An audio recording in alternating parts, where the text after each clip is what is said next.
In this video, I'm going to show you how to count words on Google Docs. So that is very simple and easy method. Just you need to click on Tools.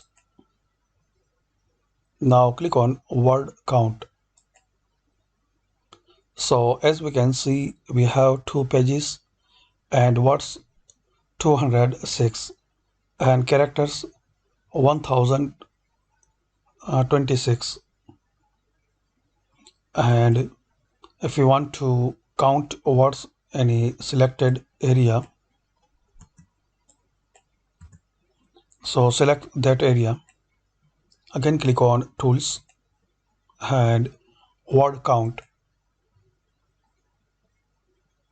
So we can see there are about 204 words and selected words are 48. And friends, if you want to display the number as you type, so again click on Tools, Word Count, and check this box, display word count while typing.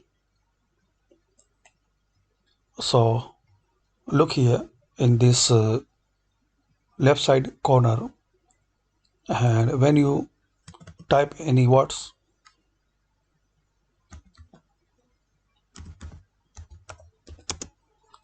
so number will be increase.